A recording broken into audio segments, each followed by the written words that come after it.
ಶ್ರೀ ಗಣಪತಿ ಶಾರದಾ ಗುರುಭ್ಯೋ ನಮಃ. ಲೋಕ ಸಮಸ್ತ ಸುಖಿನೋ ಭವಂತು. ಶ್ರೋತೃಗಳಿಗೆ ಸ್ವಾಮಿ ದಯಾನಂದ ಸರಸ್ವತಿ ಇವರು ರಚಿಸಿರುವ ವೇದ ಭಾಷ್ಯಗಳ ಕನ್ನಡ ಭಾಷಾಂತರವನ್ನು ಆಧರಿಸಿ ಯಜುರ್ವೇದ ಮಂತ್ರಗಳ ಪರಿಚಯವನ್ನು ಮಾಡಿಕೊಳ್ಳುವ ಈ ನಮ್ಮ ಕಿರು ಪ್ರಯತ್ನಕ್ಕೆ ತಮಗೆ ಆದರದ ಸ್ವಾಗತ. ನಾವೀಗ 3ನೇ ಅಧ್ಯಾಯದ 31ನೆಯ ಮಂತ್ರವನ್ನು ಗಮನಿಸೋಣ. ಮಹಿತ್ರೀಣಾಂ ಎಂಬ ಈ ಮಂತ್ರದ ಋಷಿ ಸಪ್ತಧೃತಿ ವಾರುಣಿ, ಆದಿತ್ಯ ದೇವತೆ, ವಿರಾಟ್ ಗಾಯತ್ರಿ ಛಂದಸ್ಸು, ಷಡ್ಜ ಸ್ವರ ಮತ್ತೆ ಈಶ್ವರನನ್ನು ಏತಕ್ಕಾಗಿ ಪ್ರಾರ್ಥಿಸಬೇಕು ಎಂಬುದನ್ನು ಈ ಮುಂದಿನ ಮಂತ್ರವು ತಿಳಿಸುತ್ತದೆ. ಮಹಿತ್ರೀಣಾಮವೋ ಅಸ್ತು ದ್ಯುಕ್ಷಂ ಮಿತ್ರಸ್ಯಾರ್ಯಂ ನಃ ದುರಾದರ್ಶಂ ವರುಣಸ್ಯ.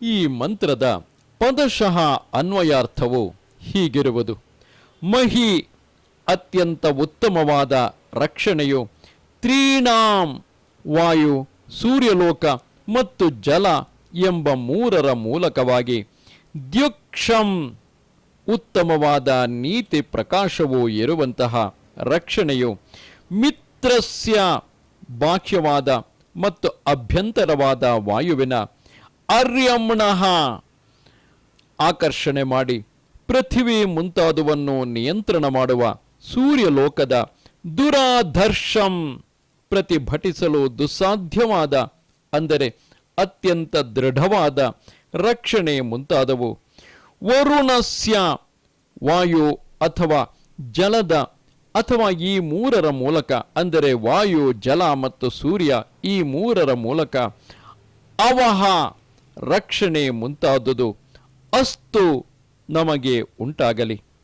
ಈ ಮಂತ್ರದ ಒಟ್ಟು ಭಾವಾರ್ಥವು ಹೀಗಿರುವುದು: ಈ ಮಂತ್ರದಲ್ಲಿ ಹಿಂದಿನ ಮಂತ್ರದಿಂದ ಬ್ರಹ್ಮಣಸ್ಪತೆ ನಫ್, ಬ್ರಹ್ಮಣಸ್ಪತೆ ನಹಃ ಎಂಬ 2 ಪದಗಳು ಅನುವೃತ್ತವಾಗುತ್ತವೆ ಎಂದು ತಿಳಿಯಬೇಕು.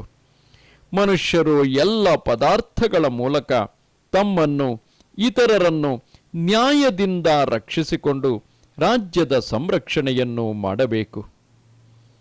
ಇದು ಈ ಮಂತ್ರದ ಭಾವಾರ್ಥವಾಗಿರುವುದು. ನಮಸ್ತೆ ಶಾರದೆ ದೇವಿ ಕಾಶ್ಮೀರ ಪುರವಾಸಿನಿ, ತ್ವಾಮಹಂ ಪ್ರಾರ್ಥಗೆ ನಿತ್ಯಂ ವಿದ್ಯಾದಾನಂಚ ದೇಹಿಮೆ. ನಮಸ್ಕಾರ.